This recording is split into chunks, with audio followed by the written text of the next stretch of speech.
Old window handicap pension scheme 2026। हमारे देश में लाखों ऐसे लोग हैं जो विभिन्न कारणों से अपनी आजीविका नहीं कमा पाते। कुछ लोग बुढ़ापे की वजह से काम नहीं कर सकते, कुछ शारीरिक अक्षमता के शिकार हैं, तो कुछ महिलाएं विधवा होने के बाद आर्थिक संकट से गुजर रही हैं। ये सभी लोग समाज के उस हिस्से का प्रतिनिधित्व करते हैं जिन्हें सबसे अधिक सहयोग की जरूरत है। सरकार ने इन सभी वर्गों के लिए पेंशन योजनाएं चला रखी हैं, जिनके माध्यम से उन्हें हर महीने आर्थिक सहायता दी जाती है। यह राशि भले ही बड़ी न हो, लेकिन इन जरूरतमंदों के लिए जीवन यापन का जरिया बनती है। अब साल 2026 में सरकार इस पेंशन में वृद्धि करने की योजना बना रही है, जिससे इन लोगों को बेहतर जीवन जीने का मौका मिलेगा। पेंशन योजना की बुनियादी समझ। सरकारी पेंशन योजना एक ऐसी व्यवस्था है जो जरूरतमंद नागरिकों को आर्थिक रूप से सहारा देती है। यह 3 मुख्य श्रेणियों में बांटी गई है। पहली है वृद्धावस्था पेंशन, जो उन बुजुर्ग नागरिकों के लिए है जिन्होंने अपना पूरा जीवन मेहनत करके गुजारा, लेकिन बुढ़ापे में उनके पास आय का कोई साधन नहीं है। दूसरी है विधवा पेंशन, जो उन महिलाओं के लिए है जिन्होंने अपने जीवन साथी को खो दिया है और अब अकेले जीवन की जद्दोजहद कर रही हैं। तीसरी है दिव्यांग पेंशन, जो शारीरिक या मानसिक रूप से विकलांग लोगों के लिए है। यह पैसा सीधे लाभार्थी के बैंक खाते में ट्रांसफर किया जाता है, जिससे बीच में किसी तरह की गड़बड़ी या भ्रष्टाचार की संभावना नहीं रहती। यह व्यवस्था पारदर्शी और प्रभावी है। वर्तमान में कितनी मिलती है पेंशन? अभी देश के अलग अलग राज्यों में पेंशन की राशि में थोड़ा अंतर है। केंद्र सरकार एक बुनियादी राशि तय करती है और राज्य सरकारें अपने बजट के अनुसार इसमें अपना योगदान जोड़ती हैं।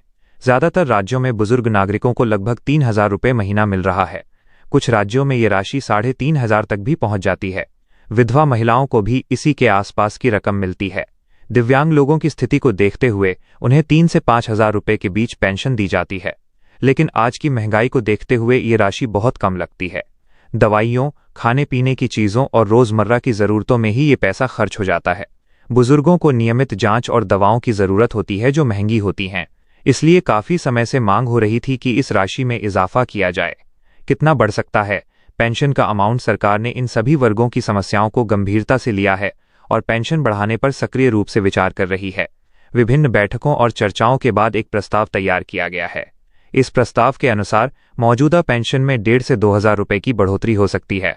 इसका अर्थ है कि जिन लोगों को अभी 3,000 रुपये मिल रहे हैं, उन्हें 4,500 से 5,000 रुपये मिलने लगेंगे। कुछ जानकारों का कहना है कि सरकार पेंशन को सीधे 5,000 रुपये मासिक करने पर भी विचार कर रही है। यह बढ़ोतरी तीनों श्रेणियों के लाभार्थियों के लिए होगी, विशेष रूप से गंभीर विकलांगता से ग्रस्त लोगों के लिए, और अधिक राशि का प्रावधान हो सकता है क्योंकि उनकी देखभाल में अतिरिक्त खर्च आता है। हालांकि अंतिम निर्णय अभी लंबित है और ये राज्यों की वित्तीय क्षमता पर भी निर्भर करेगा। कब होगी घोषणा और कब से मिलेगी बड़ी राशि? पेंशन में वृद्धि की घोषणा को लेकर लाभार्थियों में उत्सुकता है। पिछले साल कई उच्च स्तरीय बैठकें हुईं जिनमें इस विषय पर विस्तार से चर्चा की गई। सरकारी सूत्रों से मिली जानकारी के अनुसार जनवरी 2026 में इसकी आधिकारिक घोषणा की संभावना है। नए वित्तीय वर्ष शुरू होने से पहले यदि यह योजना लागू हो जाती है तो करोड़ों लोगों को राहत मिलेगी। घोषणा के तुरंत बाद सभी राज्य सरकारों को निर्देश भेजे जाएंगे और फिर अगले महीने से ही बढ़ी हुई पेंशन का भुगतान शुरू हो जाएगा। सबसे अच्छी बात यह है कि मौजूदा लाभार्थियों को कोई नया आवेदन नहीं देना होगा। उनके बैंक खाते में स्वचालित रूप से बढ़ी हुई राशि आने लगेगी। यदि लागू करने में कुछ देरी होती है तो बकाया राशि भी एक साथ दी जा सकती है। किन लोगों को मिलेगा इस बढ़ोतरी का लाभ? पेंशन में वृद्धि का फायदा उन सभी को मिलेगा जो पहले से इस योजना के तहत लाभ ले रहे हैं। वृद्धावस्था पेंशन के लिए व्यक्ति की उम्र 60 वर्ष से अधिक होनी चाहिए और उसका परिवार गरीबी रेखा से नीचे जीवन यापन कर रहा होना चाहिए। विधवा पेंशन पाने के लिए महिला के पास पति का मृत्यु प्रमाण पत्र होना आवश्यक है और उसकी स्वयं की कोई स्थायी आय नहीं होनी चाहिए। दिव्यांग पेंशन के लिए कम से कम 40% विकलांगता होनी चाहिए, जिसका प्रमाण सरकारी चिकित्सालय या मेडिकल बोर्ड द्वारा जारी किया गया हो। यदि कोई पात्र व्यक्ति अभी तक इस योजना से नहीं जुड़ा है तो उसे जल्द से जल्द आवेदन कर देना चाहिए। आवेदन प्रक्रिया सरल है और इसे ऑनलाइन या नज़दीकी जिला कार्यालय में जाकर पूरा किया जा सकता है। आवेदन के लिए ज़रूरी कागजात। पेंशन योजना का लाभ लेने के लिए कुछ बुनियादी दस्तावेज ज़रूरी हैं। सबसे पहले आधार कार्ड, जो पहचान और पते के प्रमाण के रूप में काम करता है।